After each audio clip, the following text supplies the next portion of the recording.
চার দশক ধরে তুরস্ক ও কুর্দিদের মধ্যকার রক্তক্ষয়ী সংঘাতের পর পরিসমাপ্তি ঘটিয়ে অবশেষে নিজেদের বিলুপ্ত ঘোষণা করল কুর্দিস্তান ওয়ার্কার্স পার্টি পিকেকে।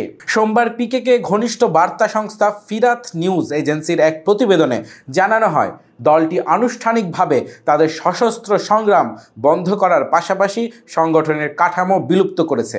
পিকেকে এক বিবৃতিতে জানিয়েছে, আমরা আমাদের ঐতিহাসিক মিশন শেষ করেছি।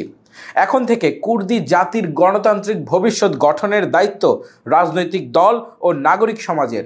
দলটি আরও জানায়, সব ধরনের সামরিক কার্যক্রম বন্ধ করা হয়েছে এবং কুর্দি জাতিকে পুনরায় সংজ্ঞায়িত করার সময় এসেছে।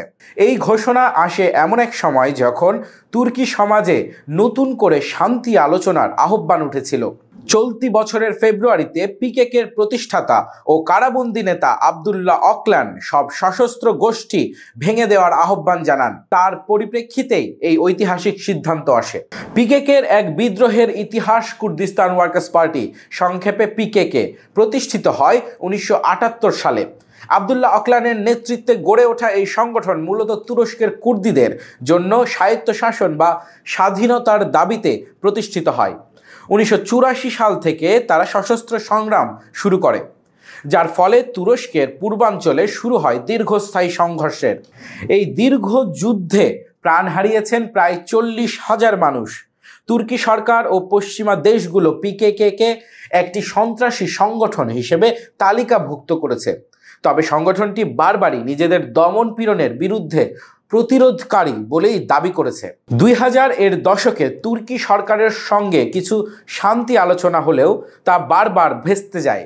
মাঝে মাঝে যুদ্ধবিরতি ঘোষণা করলেও তা স্থায়ী হয়নি। সর্বশেষ 2015 সালে বড় ধরনের সহিংসতা ছড়িয়ে পড়ে, যার পর থেকে সংঘর্ষ আরও তীব্র হয়।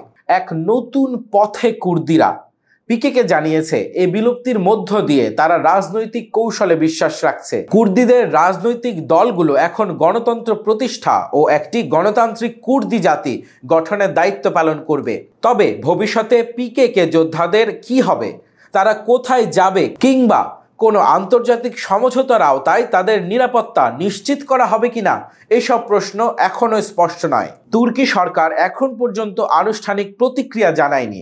তবে সরকারি দল একে পার্টির এক মুখপাত্র জানিয়েছেন, পিকেকে যদি সত্যি নিজেদের সব শাখা ও সশস্ত্র কাঠামো ভেঙে দেয়, তবে এটি হবে একটি ঐতিহাসিক মাইলফলক। 4 দশকের সংঘাতের পর পিকেকের এই বিলুপ্তি শুধু একটি সংগঠনের অবসান নয়, এটি এক ঐতিহাসিক যুগের সমাপ্তিও বটে। এখন দেখার বিষয়, তুরস্ক কুর্দি সম্পর্ক কি নতুন ভিত্তির উপর গড়ে উঠতে পারে, নাকি পুরনো আস্থাহীনতার বৃত্তে ফিরে যাবে। কুর্দিদের সংগ্রাম এখন অস্ত্র ছেড়ে রাজনৈতিক পরিসরে প্রবেশ করছে এবং সেই পথে অগ্রসর হওয়ার জন্য আন্তর্জাতিক সম্প্রদায় ও আঞ্চলিক শক্তিগুলোর ভূমিকাও এখন গুরুত্বপূর্ণ হয়ে উঠেছে। দর্শক, দেশ বিদেশের সর্বশেষ খবর পেতে চোখ রাখুন খবর সংযোগে। সঙ্গে ছিলাম এবং বিদায় নিচ্ছি আমি রাকিন আফসার অর্ণব।